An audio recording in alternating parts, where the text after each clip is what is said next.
نحمدہ و نصلی علی رسولہ الکریم۔ مسواک پارٹ 4۔ دل کی جھیلوں میں پیپ اور مسواک۔ حکیم ایس ایم اقبال اخبار جہاں میں لکھتے ہیں کہ میرے پاس ایک مریض آیا جس کی دل کی جھیلوں میں پیپ بھری ہوئی تھی اور دل کا علاج کرتے رہے، افاقہ نہ ہوا۔ آخر دل کا آپریشن کر کے پیپ نکال لی گئی ہے۔ کچھ عرصے کے بعد پھر پیپ بھر گئی۔ تھک ہار کر میرے پاس آئے تو میں نے تشخیص کی تو پتہ چلا کہ اس کے مسوڑھے خراب ہیں اور ان میں پیپ پڑی ہوئی ہے اور وہ پیپ دل کو نقصان پہنچا رہی ہے۔ اس تشخیص کو ڈاکٹروں نے بھی تسلیم کیا ہے۔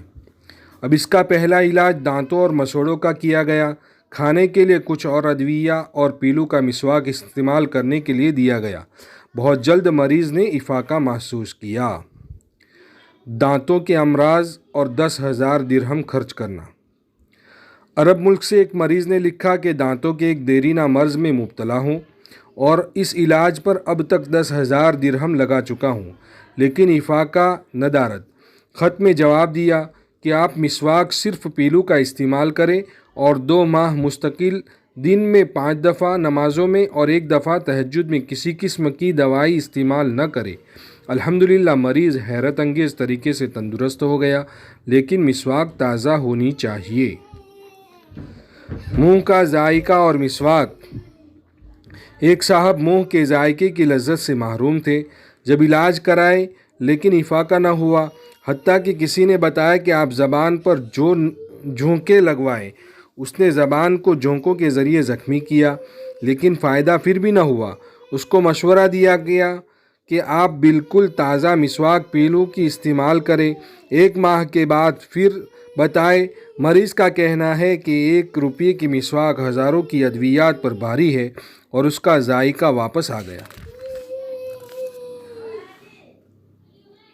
ٹونسلز کے مریضوں کو جب مسواک باقاعدہ استعمال کرایا گیا تو ایسے مریض بہت جلد صحت یاب ہو گئے۔ ایک صاحب گلے کے غدود بڑھنے سے پریشان تھے۔ ان کو شربت توت اور مسواک استعمال کرایا گیا، یعنی شربت توت پینے کے لیے اور مسواک بالکل تازہ استعمال کرائی گئی اور مسواک کے ٹکڑے کر کے اس کو پانی میں ابال کر اس کے غرارے کرائے گئے۔ مریض نے فوری افاقہ محسوس کیا۔ ایک عجیب قسم کا کیس سامنے آیا۔ لکھتے ہیں کہ ایک مریض کا المیہ یہ تھا کہ اس کی گردن میں درد، گلے میں درد اور سوجن آہستہ آواز میں کمی اور پھر دماغی یادداشت میں کمی، سر کا چکرانا وغیرہ امراض میں مبتلا تھا۔ برین اسپیشلسٹ اور عام جنرل فزیشین کے بہت علاج کرائے لیکن حالت سابقہ۔ اس کے علاج کے لیے مسواک کاٹ کر اس کو ابال کر اس کے غرارے کرائے گئے۔